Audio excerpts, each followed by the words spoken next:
Shri K Premkumar 7 minute.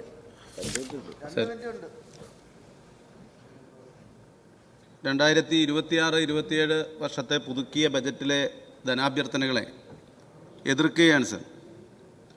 ഈ government അധികാരത്തിൽ വരുന്നതിന് മുമ്പ് തന്നെ മെയ് 4 റിസൾട്ട് വന്ന് കേരളത്തിൽ UDFൻ്റെ നേതൃത്വത്തിലുള്ളൊരു ഗവൺമെൻറ് വരുമെന്ന ധാരണ രൂപപ്പെട്ടപ്പോൾ തന്നെ അന്യായമായ സ്ഥലമാറ്റത്തിനാണ് സർക്കാർ ആദ്യമേ തുടക്കം കുറിച്ചത്. മെയ് 5-ാം തീയതി INDUCയുടെ ജില്ലാ വൈസ് പ്രസിഡന്റിൻ്റെ കത്തിൻ്റെ അടിസ്ഥാനത്തിൽ 24 പേരെ സ്ഥലം മാറ്റുന്ന ഉദ്യോഗസ്ഥർ ഈ സംസ്ഥാനത്തുണ്ടായി സർ. ഇത്തരം ഒരു സ്ഥലം മാറ്റം അത് ന്യായീകരിക്കത്തക്കതല്ല, ഞങ്ങളുടെ സർക്കാരിൻ്റെ നിലപാടല്ല എന്ന് പറയാനുള്ള അന്തസ്സും അഭിമാനവും ഈ ഭൂരിപക്ഷത്തോടു കൂടി അധികാരത്തിൽ വന്ന ഗവൺമെൻറ്റിൻ്റെ ഭാഗത്തുനിന്നുണ്ടായില്ല.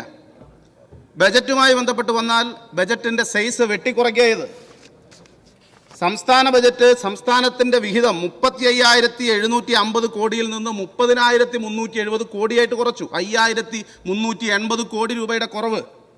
ആ കുറവ് വരുത്തിയതിൻ്റെ ഭാഗമായിട്ട് വിവിധ ജനവിഭാഗങ്ങൾ, പട്ടികജാതി, പട്ടികവർഗം, ന്യൂനപക്ഷം, മറ്റ് പിന്നോക്ക വിഭാഗങ്ങൾ അവർക്കായി 400.53 കോടി രൂപയുടെ കുറവാണ്. തദ്ദേശ ഭരണ സ്ഥാപനങ്ങൾക്കുള്ള വിഹിതം വരെ വെട്ടിക്കുറയ്ക്കുന്ന ഒരു ബജറ്റിനെ, ധനാഭ്യർത്ഥനകളെ എങ്ങനെയാണ് സർ പിന്തുണയ്ക്കാൻ സാധിക്കുക? ഡിമാൻഡ് 15 നോക്കിയാൽ അത് കൃത്യമായിട്ട് മനസ്സിലാക്കാൻ കഴിയും. ഒന്ന്. രണ്ടാമത്തേത്, ഭരണാനുമതി ലഭിച്ച പ്രവൃത്തികൾ, ആ ഭരണാനുമതി ലഭിച്ച പ്രവൃത്തികൾ അത് വെട്ടിക്കുറച്ചു. 3 വർഷം മുമ്പ് 4 വർഷം മുമ്പ് ഭരണാനുമതി ലഭിച്ചു, എസ്റ്റിമേറ്റ് എടുത്തു, വർക്ക് തുടങ്ങി. ആ വർക്ക് നിശ്ചയിച്ച എമൗണ്ടിൽ നിന്ന് വെട്ടിക്കുറച്ചാൽ ടാറിംഗ് ഇല്ലാതെ വർക്ക് നിർത്താൻ പറ്റുമോ? പ്ലാസ്റ്ററിംഗ് ഇല്ലാതെ, കോൺക്രീറ്റ് ഇല്ലാതെ കെട്ടിടത്തിന്റെ പണി അവസാനിപ്പിക്കാൻ പറ്റുമോ? ആ നിലയിലുള്ള സമീപനം സ്വീകരിച്ചു. സർക്കാർ നൽകുന്ന ഉറപ്പാണ് ഭരണാനുമതി എന്ന് പറയുന്നത്. ആ ഭരണാനുമതി നൽകിയ പ്രവൃത്തികൾക്ക് സംഖ്യ വെട്ടിക്കുറച്ചു. മറ്റൊന്ന്, പ്രതിപക്ഷ MLA-മാരോട് ഈ ബജറ്റിന്റെ ഭാഗമായി സ്വീകരിച്ച സമീപനമാണ്.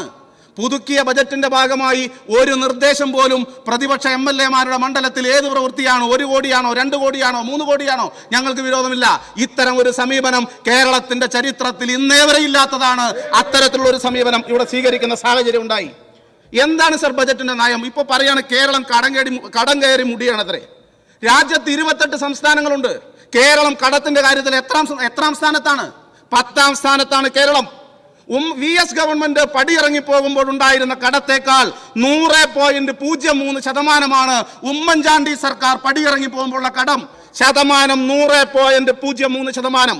1ാം പിണറായി സർക്കാർ അധികാരത്തിൽ വരുന്ന സമയത്തുള്ളതിനേക്കാൾ ഇറങ്ങിപ്പോകുമ്പോഴുള്ള കടത്തിന്റെ വർധനവ് 59.23%. 2ാം പിണറായി സർക്കാർ അധികാരത്തിൽ ഇറങ്ങിപ്പോകുന്നതിന് മുമ്പുള്ള കടത്തിന്റെ ശതമാനം 45.66%. ഇതാണ് കടത്തിന്റെ ശതമാനം. ഇത് പറയുമ്പോൾ വസ്തുതയാണ്. ഈ കടം എന്തിനു വേണ്ടിയാണ് എടുത്തത്? കേരളം ഇന്നേ വരെ കേരളത്തിലെ 140 മണ്ഡലങ്ങളിലും ഇപ്പോൾ നടന്നതുപോലെയുള്ള വികസനത്തിന്റെ സംഖ്യ വിനിയോഗിക്കപ്പെട്ട ഒരു കാലം 57 തൊട്ട് 2026 വരെയുള്ള ഈ 69 കൊല്ലക്കാലത്തെ ചരിത്രത്തിനിടയിൽ വലിയ വികസനം ഭരണപക്ഷമെന്നോ പ്രതിപക്ഷമെന്നോ വ്യത്യാസമില്ലാതെ നടത്തിയ കാലമായിരുന്നു സാർ കഴിഞ്ഞ 10 വർഷക്കാലം. ആർക്കാണത് നിഷേധിക്കാൻ കഴിയുക? ഇപ്പോ ഇവിടെ നൽകിയ വാഗ്ദാനങ്ങളെ സംബന്ധിച്ച് പറയാലോ. അതിനു മുമ്പ് ഇവിടെ ഓരോ മേഖലയുമായി ബന്ധപ്പെട്ട് വരാം. ഇതിൽ എന്തായിരുന്നു UDF നൽകിയ വാഗ്ദാനം? ഞങ്ങൾ അധികാരത്തിൽ വന്നാൽ ആദ്യ മന്ത്രിസഭാ യോഗത്തിൽ ആശാമാരുടെ ഓണറേറിയം 21,000 ആക്കും. ആക്കിയോ? സാമൂഹ്യക്ഷേമ പെൻഷൻ ഞങ്ങൾ അധികാരത്തിൽ വന്നാൽ ആദ്യ മന്ത്രിസഭാ യോഗത്തിൽ വർദ്ധിപ്പിക്കും. 1 നയാ പൈസ വർദ്ധിപ്പിച്ചോ? ഇവിടെ ആദ്യ മന്ത്രിസഭാ യോഗത്തിൽ എടുത്ത തീരുമാനങ്ങൾ ഞങ്ങളൊരു യാത്രയെയും അല്ലെങ്കിൽ ഒരു നിലയിൽ നൽകിയ വാഗ്ദാനം പാലിക്കുന്നതിന് ഞങ്ങൾ മോശമായി കാണുന്നില്ല. സ്വീകരിച്ച സമീപനം എന്താണ്? ഇപ്പോൾ വിദ്യാഭ്യാസ മേഖലയിൽ മെയ് 4-ന് റിസൾട്ട് വന്നു. 8-ാം തീയതി കേന്ദ്രത്തിന്റെ കത്താണ്. എന്താ കത്ത്? PM ശ്രീ പദ്ധതി നടപ്പിലാക്കണമെന്ന്. കേരളത്തിൽ ഭരണം മാറി എന്നറിഞ്ഞപ്പോൾ കേന്ദ്രത്തിന് കത്തയക്കാൻ, PM ശ്രീ നടപ്പിലാക്കണമെന്ന് ആവശ്യപ്പെട്ട് കത്തയക്കാൻ കഴിയുന്ന നിലയിലുള്ള അന്തരീക്ഷം RSSന് കുടപിടിക്കുന്ന ഒരു ഗവൺമെന്റ് ഈ കേരളത്തിൽ ഉണ്ട് എന്നതുകൊണ്ടാണ് 2022 തുടങ്ങിയതാ PM ശ്രീ. കോൺഗ്രസിന് നയമില്ലേ? കോൺഗ്രസ് ഭരിക്കുന്ന സംസ്ഥാനമില്ലേ? തെലങ്കാനയിൽ, കർണാടകയിൽ PM ശ്രീ നടപ്പിലാക്കിയിട്ടില്ലേ? ഒരു ദേശീയ പാർട്ടിക്ക് കേരളത്തിൽ ഒരു നിലപാടും മറ്റ് സംസ്ഥാനങ്ങളിൽ വേറൊരു നിലപാട് വേണോ? കരിക്കുലത്തിന്റെ കാര്യം പറയുമ്പോൾ നിലമ്പൂർ അംഗത്തിന് 100 നാവായിരുന്നു. എന്തേ കോൺഗ്രസ് ഒരു ദേശീയ പാർട്ടിയായിട്ട് കർണാടകയിൽ, തെലങ്കാനയിൽ എന്ത് സമീപനമാണ് PM ശ്രീയോട് നിങ്ങൾ സ്വീകരിച്ചത്? അവിടെ എന്താ കരിക്കുലം മാറ്റിയോ? ഇപ്പോ ഇവിടെ മുഖ്യമന്ത്രി അറിയാതെ ഗവർണർ യോഗം വിളിക്കുക ഉന്നത ഉദ്യോഗസ്ഥന്മാരുടെ. കേരളത്തിന്റെ ചരിത്രത്തിൽ ഇന്ന് ഉണ്ടായിട്ടില്ല. ഉന്നത ഉദ്യോഗസ്ഥന്മാരുടെ യോഗം മുഖ്യമന്ത്രി അറിയാതെ ഗവർണർ നേരിട്ട് വിളിക്കുക. VC-മാരുടെ യോഗം RSS നേതാവ് വിളിക്കുക. ഇവിടെ ഇപ്പോ തദ്ദേശ ഭരണ വകുപ്പ് മന്ത്രിയായിരുന്ന ഇയാൾ മുമ്പ് ചോദിച്ച ഒരു ചോദ്യമുണ്ട്, ആരായി പിണറായി വിജയൻ ഒരു പഞ്ചായത്ത് മെമ്പറെങ്കിലും ആണോ എന്ന്. പക്ഷേ നാം കാണണം, അന്ന് ചോദിച്ചപ്പോൾ പിണറായി പാർട്ടിയുടെ സംസ്ഥാന സെക്രട്ടറി ആയിരുന്നു. പക്ഷേ നാം കാണണം, RSS നേതാവ് വിളിച്ച യോഗത്തിൽ ഈ സംസ്ഥാനത്തെ ഏറ്റവും പരമോന്നത പദവിയിലുള്ള ഉന്നത വിദ്യാഭ്യാസ മേഖലയ്ക്ക് ദിശാബോധം നൽകേണ്ട വൈസ് ചാൻസലർമാർ പങ്കെടുക്കുന്ന RSSന്റെ അജണ്ടയിലേക്ക് കേരളം പോകുന്ന കാഴ്ചയാണ്, നയവ്യതിയാനമാണ് നമുക്ക് കാണാൻ സാധിക്കുന്നത്. അതിന്റെ ഭാഗമായിട്ടാണ് MG സിൻഡിക്കേറ്റിൽ 19 പേരെ കുത്തിത്തിരിക്കിയത്. ഞാൻ ചോദിക്കട്ടെ, ഇവിടെ ഇപ്പം മദ്യം 15 കൊല്ലത്തെ മദ്യം ഒഴുക്കായിരുന്നു കേരളത്തിൽ. LDF എന്നല്ലേ പറഞ്ഞ് ബാർ കൂടുതൽ അനുവദിച്ചിട്ട് 15 വർഷത്തെ മദ്യ വിൽപ്പനയുടെ കണക്കുണ്ട്. ഏറ്റവും കൂടുതൽ മദ്യം വിൽപ്പന നടത്തിയ കാലമേത്? 2012-13. ആരാണ് മുഖ്യമന്ത്രി? ശ്രീ ഉമ്മൻചാണ്ടി.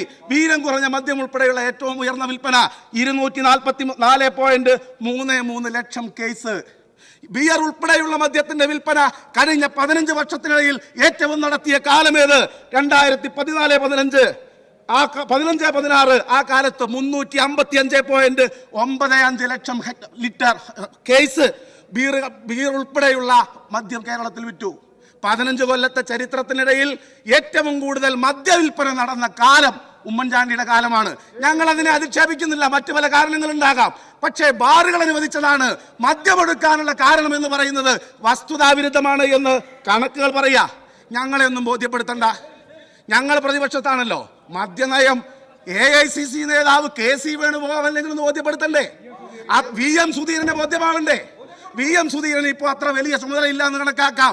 KC വേണുഗോപാലിന് പോലും ബോധ്യമാകാത്ത മദ്യനയം, KSUവിന്റെ സംസ്ഥാന പ്രസിഡന്റിന് ബോധ്യമാകാത്ത PM ശ്രീ, ആ PM ശ്രീ ഒരു വാതിലിനിടയിൽ കൈവിട്ടതല്ല. സംസ്ഥാനങ്ങളിൽ നിങ്ങൾ കേന്ദ്രത്തിന് അടിയറവ് പറഞ്ഞ RSSന്റെ സംഘപരിവാറിന്റെ രാഷ്ട്രീയത്തിന് അടിയറവ് പറഞ്ഞതായിട്ട് നമുക്ക് കാണാൻ സാധിക്കും. ഇപ്പോൾ ഇവിടെ അധിക നികുതി വരുമാനം കിട്ടിയല്ലോ. അധിക നികുതി വരുമാനം, പെട്രോൾ ഡീസൽ സെസ് 8 രൂപ പെട്രോളിനും ഡീസലിനും കൂടിയല്ലോ 15 ദിവസം കൊണ്ട് ഈ ഗവൺമെന്റ് വന്നപ്പോൾ. 1 ലിറ്റർ ഡീസലിൽ നിന്ന് 2 രൂപയും 1 ലിറ്റർ പെട്രോളിൽ നിന്ന് 2 രൂപയും 4 രൂപ 1 ലിറ്റർ പെട്രോളും ഡീസലും വിറ്റാ കിട്ടല്ലേ? ആ നികുതി വേണ്ടാന്ന് വെച്ചോ? ഭരണത്തിൽ വരുന്നതിന് മുമ്പ് നിങ്ങൾക്കൊരു നിലപാട്, ഭരണത്തിൽ വന്നപ്പോൾ നിങ്ങൾക്ക് വേറെ നിലപാട്. ഞാനിവിടെ KSRTC വകുപ്പിൽ സ്വാഭാവികമായി നടപ്പിലാക്കിയിട്ടുള്ള സ്ത്രീകൾക്ക് സൗജന്യ യാത്ര എന്ന് പറയുന്ന പദ്ധതി ഓർഡിനറി ബസ് എന്ന് പറഞ്ഞിരുന്നില്ല, പ്രായോഗികമായിട്ട് നടപ്പിലാക്കി. അതിന്റെ ഭാഗമായി ആശ്വാസം ലഭിക്കുന്നവരെക്കാൾ 10,000-കണക്കിന് വരുന്ന പ്രൈവറ്റ് ബസ് തൊഴിലാളികൾ അവരുടെ അന്നം മുടങ്ങുന്ന നിലയിലേക്ക് പോകുന്നു. നിങ്ങൾ പഠിക്കാൻ സമയമെടുത്തോ? അവർക്ക് പാക്കേജ് പ്രഖ്യാപിച്ചോ? അവരുടെ കുടുംബത്തെ കണ്ടോ? അവരുടെ കണ്ണീര് കണ്ടോ?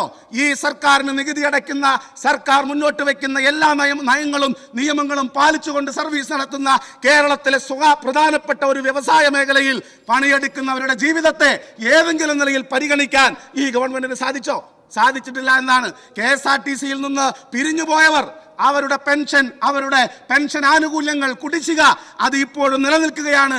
അത് കൊടുക്കാനുള്ള പദ്ധതിയല്ല ഈ സർക്കാർ നടപ്പിലാക്കുന്നത് എന്ന് ഈ സന്ദർഭത്തിൽ സൂചിപ്പിക്കുകയാണ്. ഞങ്ങൾ അധികാരത്തിൽ വന്നാൽ ലൈഫ് നിർത്തലാക്കും, ഞങ്ങൾ അധികാരത്തിൽ വന്നാൽ കേരയിൽ നിർത്തലാക്കും. എന്താണ് നിങ്ങളുടെ ബദൽ പരിപാടി എന്ന് കൂടി നമ്മുടെ നാടിനോട് പറയാൻ സ്വാഭാവികമായും ബാധ്യതയുണ്ട് എന്ന് സൂചിപ്പിക്കുകയാണ്. ഇവിടെ ഇപ്പോ പലതിലും അന്വേഷണം നടക്കുന്നുണ്ട്. കൺക്ലൂഡ് ചെയ്യാം. പാലക്കാട് KSRTC ഡിപ്പോന്ന് ഒരു അജ്ഞാതൻ ബസ് മോഷ്ടിച്ചു കൊണ്ടുപോയി, നടപടിയില്ല.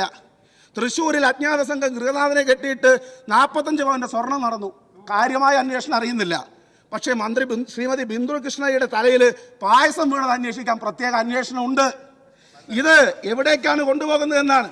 1.5 മാസം കഴിഞ്ഞു, മുഖ്യമന്ത്രി മോഡി പിടിപ്പിച്ച ഭവനത്തിലാണ് താമസിക്കുന്നത്, ക്ലിഫ് ഹൗസ്. ആ ക്ലിഫ് ഹൗസിൽ പ്രതിപക്ഷ നേതാവായിട്ടുള്ള ഇപ്പോഴത്തെ മുഖ്യമന്ത്രിക്ക് താമസിക്കാൻ 1.5 മാസം സമയമെടുക്കാണ്. 1.5 മാസം സമയമെടുക്കുന്നു അതിന് എന്നാണ് നമുക്ക് മനസ്സിലാക്കാൻ സാധിക്കുന്നത്. നമ്മുടെ നാടിന്റെ ജനങ്ങളുടെ അവർക്ക് നൽകിയ ഉറപ്പ് പാലിക്കുന്നതിലല്ല, ഈ നാടിനെ ഒരു വ്യത്യസ്തമായ ദിശയിൽ പിറകോട്ട് നയിക്കുന്ന, മുന്നോട്ടും മുകളിലോട്ടും നയിക്കുന്നതാണ് വികസനമെങ്കിൽ, പുരോഗതിയെങ്കിൽ പിന്നോട്ടും പിറകിലോട്ടും ഈ കേരളത്തെ നയിക്കുന്നതിന് ദിശാസൂചകമാകുന്നതാണ് ഈ ബജറ്റ് എന്നതുകൊണ്ട് ഈ ധനാഭ്യർത്ഥനകളെ ഒരിക്കൽ കൂടി എതിർത്തുകൊണ്ട് ഞാൻ എൻ്റെ വാക്കുകൾ അവസാനിപ്പിക്കുകയാണ്.